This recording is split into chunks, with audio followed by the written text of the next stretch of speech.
There we go again. It's Sunday night, 10th of June. The news of the amazing scenes yesterday in London are just filtering their way to me. Before I start on the positives of yesterday's demonstration, let me first start with some negatives. Let me share with you part of my wife's letter I received yesterday. She says, "School rang me today before I went to work and said that our son was really upset at school. To be honest, he isn't managing that well. He cries at every opportunity there is. His mate Sam said to him, 'I'm doing a 5k run with my dad.' And our son said, 'Well, I can't do it with my dad,' and ran off crying. He cries himself to sleep and sleeps with your pillow and asks me 50 times a day what day is dad coming home. I can't even give him a rough date yet because you haven't been given any. Just have to keep telling him it's not for long, nothing will change, and he needs to be brave and to make you proud. He said to me last night, 'I'm going to go and do something bad so I can be put in jail with dad. At least then I'll be with him.' I'm not going to lie, reading this broke my heart. The prison removed my wife's phone number over a week ago, so I've not been able to speak with my children. It also upsets me that in my son's head he must think his dad has done something bad to end up in prison. Before I sit and feel too sorry for myself, I should put it into perspective. I'm away from my family for a short duration. Members of our armed forces children must go through this all the time, which is why I admire the sacrifices they make, past and present. I'm not to go too much into my case as my appeal is just being lodged. What I will talk about is the difference you have all made to me. When I landed in this prison, I was truly gutted. Gutted about what my family were about to go through. Gutted for those who I was in discussions with who rely on me to tell their stories. I was also adamant I would be killed during this prison sentence. When I was leading the EDL, I was sentenced to 10 months in prison in 2012. I was separated from everyone for my own protection and kept on solitary confinement for 22 weeks.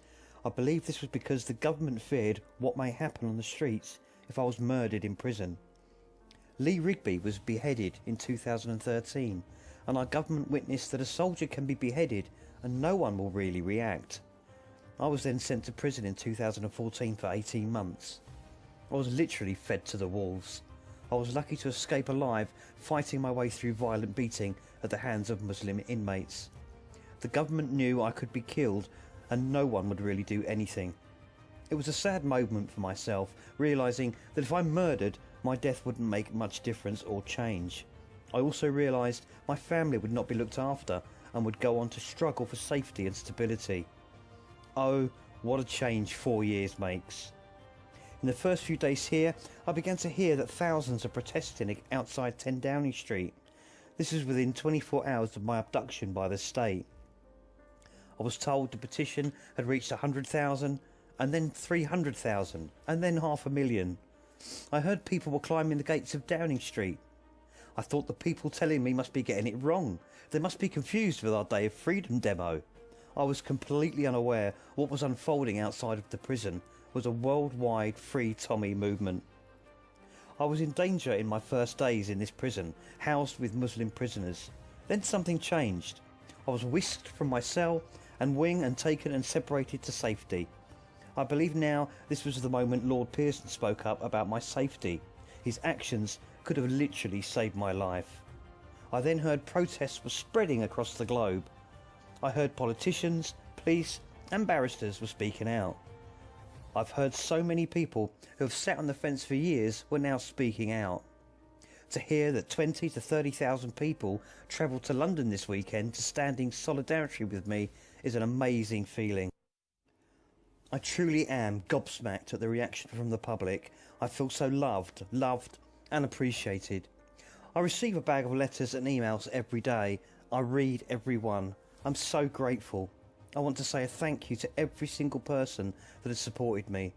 I understand how difficult it is to speak out. I understand that many people would have faced a backlash from friends or even from work for speaking out on my behalf. I am truly grateful to people for standing with me. Free speech is not free when it has a social consequence.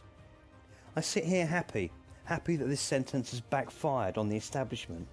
Happy that the public reaction has sent a message of the consequences if they have me murdered on this sentence. I've said for so long that there will be a moment in our country None of us know what that moment will be, but it will change the direction of our nation. I think deeply about this, and for a while now I've been sure that I will be murdered for opposing Islam. A scary thought, but not as scary as thinking it will make no difference. Although now I sit here smiling with the belief that my murder would literally start a revolution. I'm standing laughing out loud. That may seem mad, but knowing this is so satisfying. I've always said I'd sacrifice my life tomorrow if it would end the Islamic takeover of our beautiful land. Our battle is not as simple as against flesh and blood, but we battle a system, a corrupt system. Sitting here gives you so much time to think. We can no longer be looking from the outside in. We must involve our voice and our movement into politics. I have so many plans on what I want to do when I get out. To hear that Geert Wilders travelled and spoke in London is so exciting for me. When I started my activism, I looked to Geert and the life-changing decisions he made to speak out against Islam. He has been an inspiration to me. I can't list all the people I need to thank, as there are so many. But I know Alex Jones at InfoWars would be leading the shout for my freedom. I love him, he cracks me up. Gerard Batten of UKIP, Lord Pearson, Ezra, Katie Hopkins, my cousin Kevin Carroll jumping straight in with the demo, Danny for organising it, Donald Trump Jr. for tweeting. Haha, I'd have done 6 months just for that recognition. The list could go on and on. I'll do my proper thank yous upon my release. One person I have to thank is my wife.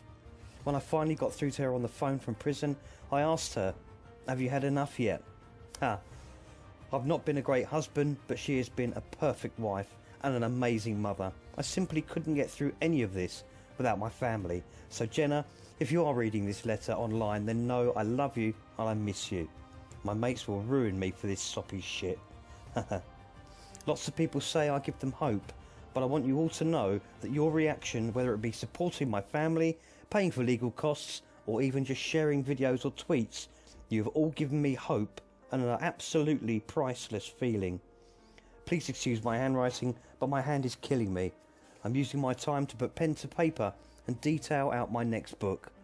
I was already working on it before this sentence, working title The Battle for Britain, basically bringing Enemy of the State up to date and also looking into the future. So I'd like to thank Her Majesty for giving me the time alone on my own to work on it. Knowing that there are more plans for demonstrations until my release is great. It's great to know that I've not been forgotten and their attempts to silence me won't work. It's now Monday evening and I've just watched Love Island. My wife's number was put back on the system, so I've spoken with my children today, so I'm less stressed and more relaxed. My children will come to visit me in the near future. Thank you all for the support. It's your outcry and reaction that's going to keep me safe. Please know how inspired and grateful I am. I'm hoping Lord Pearson and Gerard Batten will also be visiting me here. And lads, if you are reading this, ask Geert to pop into HMP Hull with you. My appeals have gone in. Appeal sentence, appeal conviction and bail application. Oh yeah, thank you Pauline Hanson. Thank you AFD for the offer of asylum. The establishment thought this would close the book. Instead, the public have just turned the page to continue the next chapter. I love and thank you all. Mum and Dad, I'm sorry about the stress I give you. Haha. Thank you to the free world.